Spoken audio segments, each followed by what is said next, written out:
atau ilmu yang objek kajiannya adalah jiwa. Tujuan utama psikologi adalah mencoba mengkaji perilaku manusia yang berupa reaksi apabila suatu rangsangan terjadi, dan selanjutnya bagaimana mengawasi dan mengatur perilaku itu. Yang selanjutnya adalah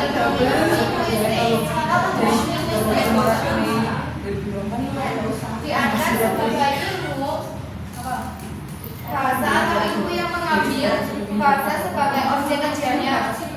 Pakar linguistik disebut linguis. Linguis dalam bahasa Inggris juga berarti orang yang mahir menggunakan beberapa bahasa selain bermakna pakar linguistik. Yang selanjutnya ada psikologistik. Secara etimologis sudah disinggung bahwa kata psikologistik terbentuk dari kata psikologi, dan kata logistik yakni dua bidang ilmu yang berbeda.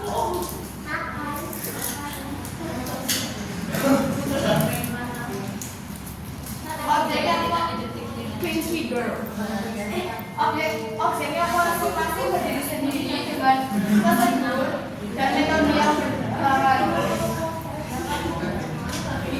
Namun keduanya sama-sama memiliki bahasa sebagai objek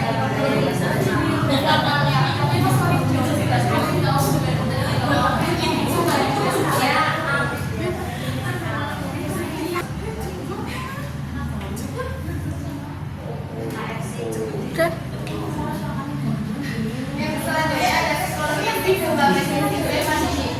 Secara formal, pelajaran psikologistik ditandai dengan dibukanya satu program khusus psikologistik pada tahun 1953 oleh Efron, sarjana pertama yang dihasilkan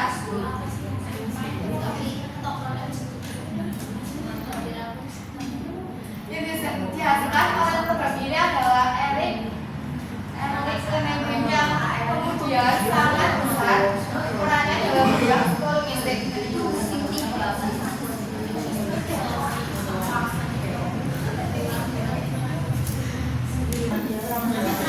Selanjutnya ada bahasa dan berbahasa. Yang pertama disebutnya sebagai bahasa.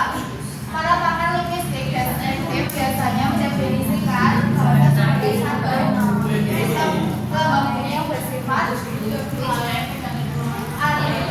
arbitrary yang kemudian ditambah dengan yang dikerjakan oleh sekelompok anggota masyarakat untuk berinteraksi dan mengidentifikasi diri.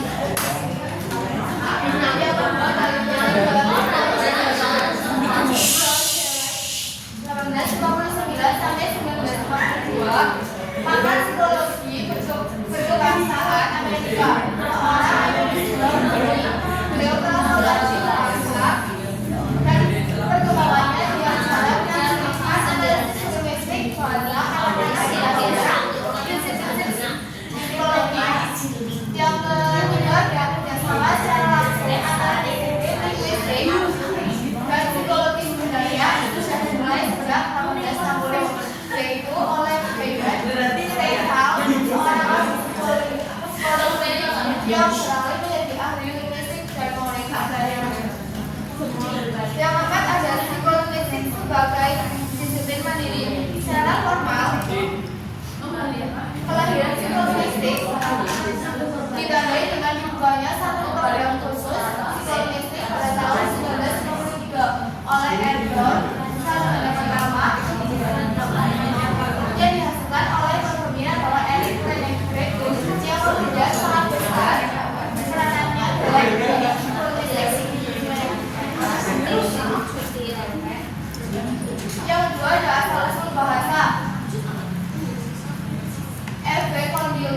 Condillac, seorang filsuf bangsa Prancis, berpendapat bahwa bahasa ini berasal dari teriakan dan gerak-gerik badan yang bersifat naluri yang dijadikan oleh perasaan atau emosi yang kuat. Kemudian teriakan-teriakan ini berubah menjadi bunyi-bunyi yang bermakna. dan yang lama-kelamaan semakin banyak dan rumit. Yang ketiga adalah fungsi-fungsi bahasa. Bahasa itu adalah interaksi sosial dalam arti alat untuk menyampaikan pikiran, gagasan, konsep, atau juga perasaan. Menurut Myers 1995, dalam hal ini pada 1972, seorang pakar sosial-linguistik juga mengatakan bahwa fungsi bahasa adalah alat komunikasi manusia, baik lisan maupun tulisan. Yang keempat adalah struktur bahasa. Dalam setiap analisis bahasa ada dua buah konsep, yaitu struktur dan sistem. Struktur menyangkut masalah hubungan antara unsur-unsur di dalam satuan ujaran, misalnya antara fonem dengan fonem di dalam kata, antara kata dengan kata di dalam frase, atau juga antara frase dengan frase di dalam kalimat. Sedangkan sistem perkenaan dengan hubungan antara unsur-unsur bahasa pada satuan ujaran yang lain. Yang selanjutnya adalah teori Wilhelm von Humboldt, sarjana Jerman abad ke-19, menekankan adanya ketergantungan pikiran manusia pada bahasa, maksudnya pandangan hidup dan budaya suatu masyarakat ditentukan oleh bahasa masyarakat itu sendiri. Anggota masyarakat itu tidak dapat menyimpulkan lebih dari garis garis yang telah ditentukan oleh bahasa itu. Yang selanjutnya adalah teori Sapir-Whorf. Edward Sapir 1884-1939, linguis Amerika, memiliki pendapat yang hampir sama dengan von Humboldt. Sapir mengatakan manusia hidup di dunia ini di bawah belas kasih bahasanya, dan bahasa telah menjadi kabar dalam kehidupannya bermasyarakat.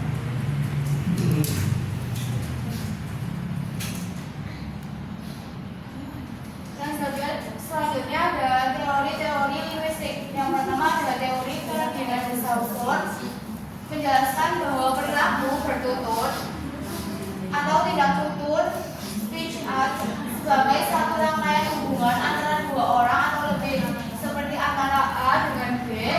Perilaku bertutur ini terdiri dari dua bagian mulut dan telinga sian luar dan bagian dalam. Yang kedua adalah teori file 1887 sampai 1949, seorang tokoh linguistik Amerika sebelum mengikuti aliran Darwinisme dan Watson dan Weiss adalah seorang penganut fundamentalisme yang sejalan dengan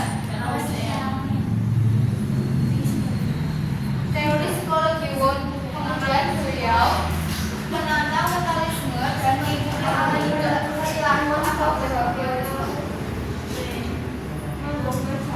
Selanjutnya ada teori pembelajaran psikologi. Yang pertama adalah teori stimulus respon. Disebut teori stimulus respon karena teori ini memiliki dasar pandangan bahwa perilaku itu termasuk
bicara ini dapat dikelompokkan ke dalam dua kategori. Yang pertama yaitu gangguan mekanisme berbicara dengan verifikasi terhadap gangguan organik.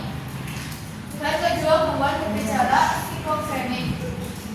Yang kedua, gangguan berbahasa berarti berkomunikasi dengan menggunakan suatu bahasa. Bagaimana kemampuan berbahasa dikuasai manusia berkaitan erat dan sejalan dengan perkembangan manusia yang baru lahir itu, yang lahir dengan alat artikulasi dan auditori yang normal akan dapat mendengar kata-kata itu. Yang selanjutnya ada pemerolehan bahasa, beberapa hipotesis. Yang pertama ada hipotesis nurani. Setiap bahasawan menunjukkan asli suatu berbahasa tentu mampu memahami dan membuat, menghasilkan, menerbitkan kalimat-kalimat dalam bahasanya, karena dua telah menuranikan atau menyimpan dalam nuraninya akan tata bahasanya, yaitu menjadi kompetensi kecakapan bahasanya juga telah menguasai kemampuan performansi pelaksanaan bahasa itu. Yang kedua, hipotesis tabula rasa. Tabula rasa secara harfiah berarti kertas kosong, dalam arti belum diskusi apa-apa. Lalu hipotesis tabula rasa ini menyatakan bahwa otak bayi pada waktu dilahirkan sama seperti kertas kosong yang nanti akan ditulis atau diisi dengan pengalaman. Yang selanjutnya ada pemerolehan sintaksis. Yang pertama ada teori tata bahasa Pivot. Kajian mengenai pemerolehan sintaksis oleh anak-anak dimulai oleh Braines 1963, Bellucci 1964, Proud dan Fraser 1964, dan Miller dan Erwin 1964. Menurut kajian awal ini, ucapan dua kata kanak-kanak ini terdiri dari dua jenis kata menurut posisi dan frekuensi munculnya kata-kata itu di dalam kalimat. Kedua jenis kata ini kemudian dikenal dengan nama kelas Pivot dan kelas terbuka. Yang kedua ada teori hubungan tata berbahasa nurani, tata bahasa generatif, dan transformasi dari Chomsky 1957-1965 sangat terasa pengaruhnya dalam pengajian perkembangan sintaksis anak-anak. Menurut Chomsky, hubungan tata bahasa tertentu seperti subjek, predicate of, dan direct object of adalah bersifat universal dan dimiliki oleh semua bahasa yang ada di dunia ini.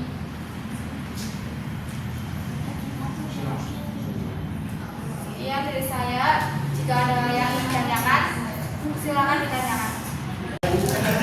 Perkenalkan, nama saya Fauzia Musirov, NIM 48. Saya bertanya kepada Mbak Verna mengenai menurut Noam Chomsky yang tadi sudah dijelaskan, bagaimana anak-anak itu dapat mempelajari bahasa ibu. Terima kasih.